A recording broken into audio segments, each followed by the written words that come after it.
Welcome to Dominator TV, Episode 5. I'm your host, Dave the Dominator. Before we get started, I have one request from you. Take time today to talk to one or two people that you think could benefit from this information. Share the series with them and be sure to subscribe for yourself. So much more is to come. Making your offer brought all the terms that were acceptable to you to the table for review. Negotiating that offer is truly the what's next. Negotiating deserves its own step due to the value it can bring you as a buyer. This step is the one where your real estate agent will show you their true abilities and earn their keep. Every once in a while, you'll submit an offer that the seller will accept right away. These situations are rare, but that's not to say that you didn't handle your negotiations well. Having an offer accepted right away is a true sign that you came in with the right value at the right time. For most cases, the seller will submit a counteroffer back to the buyer to raise the value of the offer or change any of the previously requested terms. Contrary to popular belief, negotiating isn't exactly like what we see in the media, where you shoot in a low offer and they come back too high and you meet in the middle. In reality, positioning your initial offer carefully can be the make or break of how seriously your offer will be considered. Let's back up. If your highly skilled agent performed an accurate comparative market analysis, both you and the agent should have a good idea of the value range that the property in question is truly worth. In an ideal world, coming in with an offer that is too low in value could be considered an insult to the seller. Sometimes, however, you'll find that the property is only worth what it's worth, and that number might be a bit less than what they want it to be. In this case, your agent should know how to stick to their guns, submit the appropriate offer, and back it up using the comparative market analysis they made. With the numbers readily available at hand, the seller then has the obvious decision to make. Are they going to hold out for their fairy tale or accept the good offer right in front of them? In each market, you'll have certain category of property that is in high demand. A good example would be a freshly remodeled 3+ bedroom, 2+ bathroom homes under $200,000 in our area. The higher the demand for this property, the more competition you'll face as a buyer in getting the home. In situations like this, buyers often make the mistake of offering a few thousand less than asking price.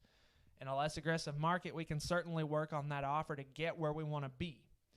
When there are 3 to 5 other showings on the table, however, the chances that one of those other offers is at least full price is very high. In this situation, know that the seller is not obligated to tell you what the other offer's terms are, and if the agents representing the other buyers are keen to this situation, they will advise their clients to submit a full price offer as well. My best advice is to weigh the option. If you are facing that much competition, my technique is to have you go just a few bucks above asking price so that you are the best offer on the table. Keep in mind that if you are asking for closing cost assistance from the sellers, you'll want to add that to your offer to be competitive. An offer of $100,005 asking for $5,000 in assistance is essentially an offer of $95,005 in the seller's eyes. That means that if your competition is at $99,900 with no closing cost assistance requested, even though their number is technically lower than yours because of those concessions, you are out of the game. In any situation, regardless of impending competition, ask yourself about the possibility of recreating the same property with the same amenities. If it is already cheaper than other homes you've looked at, don't let a few $1,000s stop you for the sake of trying to hold out for the bottom dollar. A $5,000 difference on a 30-year mortgage at 4% interest works out to about $24 per month in differences that you would pay. In many cases, I find that buyers like to submit a low offer simply for the sake of doing it.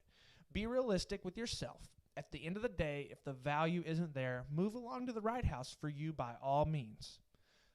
And value can be monetary or it can be that value to you. Let's talk about what happens when an offer is rejected.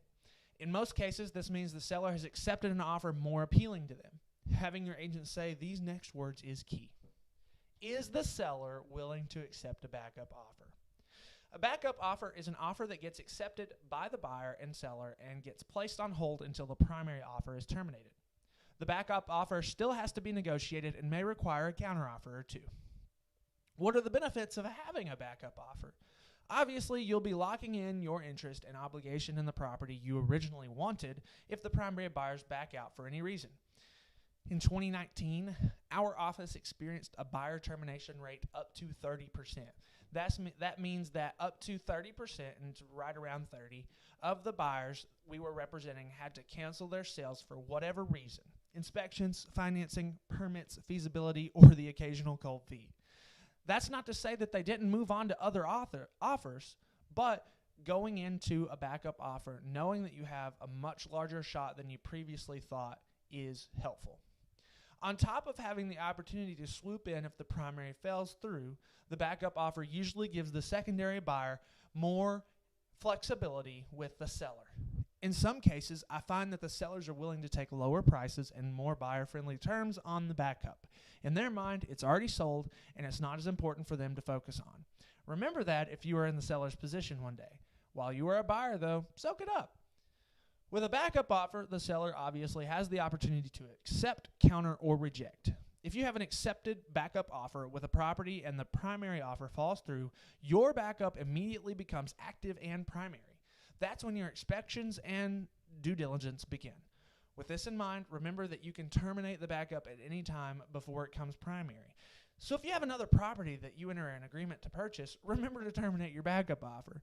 Being obligated to buy two properties is not what we're going for, although it would be an interesting strategy for an investor, I'm sure.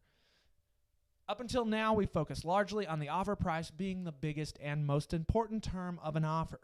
It is for many. However, there is an extensive amount of research behind monetary gain not being the biggest motivator in life decisions. With real estate specifically, this can be one of the most emotional times in someone's life, especially if it involves the death of a loved one, a divorce, or a bankruptcy.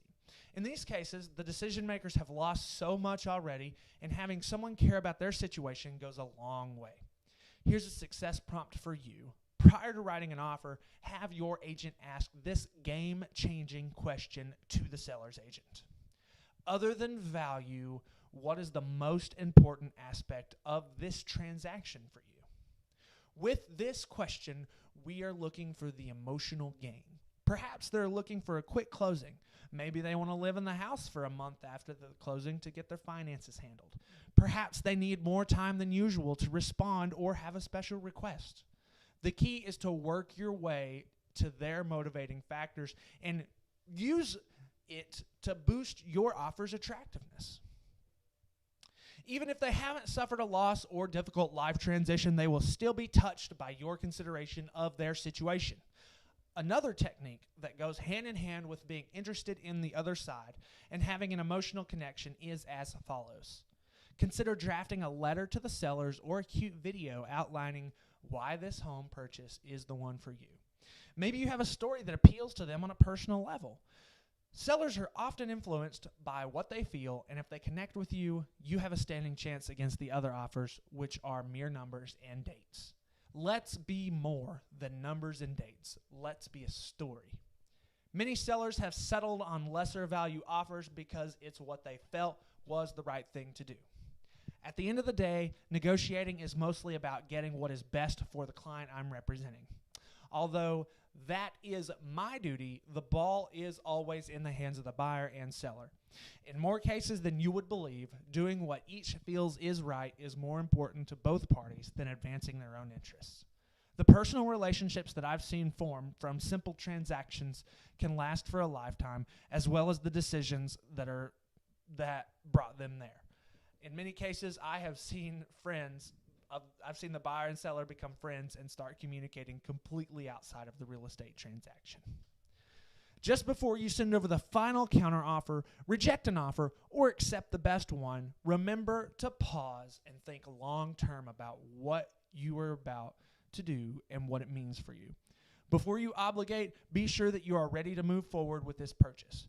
Granted, you do have the ability to terminate for inspection defects, financing, and other reasons later, but it is very important to be ready to commit if you are willing to make the offer. If you have any uncertainty, talk to your agent about it, and they can help you come up with a way to answer your questions and boost you to feel good about your decision, whichever it may be. During these episodes, I've asked a lot from your agents, possibly even more than you can remember to tell them. Please remember that if you need help finding someone who will place service to you at the top of their list, I'll be happy to hand select an agent for you that will be looking out for the same things. Hey guys, that was step 5. It seems like you've just started, I know, but we're halfway through the process. A lot of what lies ahead is much less labor intensive for you and falls on the professionals. Stay with me and we'll be there in no time. Then we can dig into tons of other areas about real estate, processes, get those questions ready. Until then, thanks for tuning in, and remember to share, comment, and subscribe to Dominator TV.